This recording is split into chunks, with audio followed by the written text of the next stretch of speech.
Latter-day Saint Dorothy Day strived to live her deep Christian love and faith by putting it into action.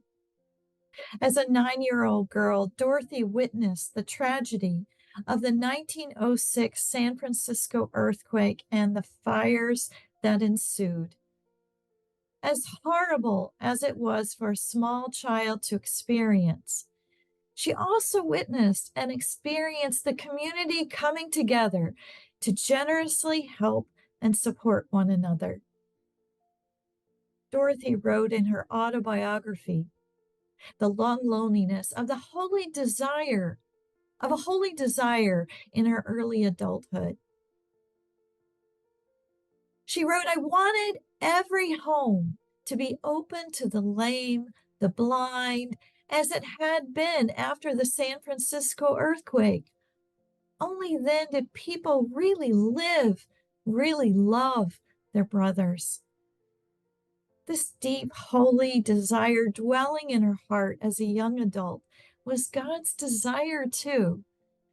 And later in her adult life, after her conversion to become a Catholic Christian, she realized this desire. With the help of prayer and fellow Christian Peter Maurin, their houses of hospitality fed and housed the poor during the Depression of the 1930s in the US and later throughout the world, and they still exist today. Dorothy expressed that she hoped in her ministry of hospitality to make others' lives more bearable.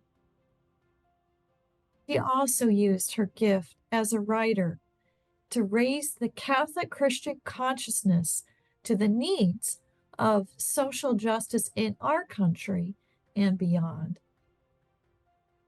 The calling to serve the poor can seem futile because there is so much poverty, so much suffering in the world. And your question might be, what will my small action do to make it better?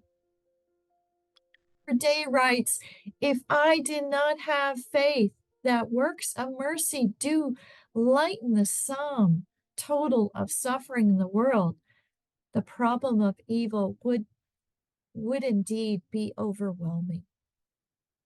Our faith calls us to believe that God is at work in our works of mercy and kindness, no matter how small. We may only be planting mustard seeds in the deep, dark ground, but as an Easter people, we have to hold on to hope that in that darkness, in that waiting, even our small actions of love and kindness made in faith will bear fruit. We co-labor with Jesus in it.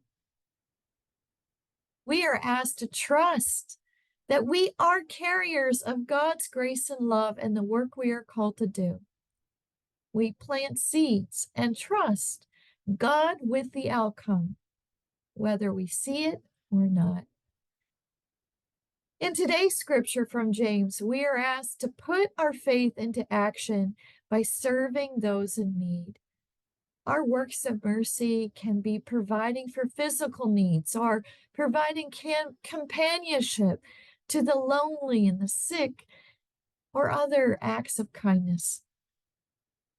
As you know, Jesus taught, "What you do for the least of these, you do it for me." I invite you to pray today with how you are being invited to respond to the cry of the poor in your church and community. And in doing so, pray with any holy desires that may be dwelling in your heart. What might Jesus be inviting you to have the courage to put your gifts into action? Peace be with you.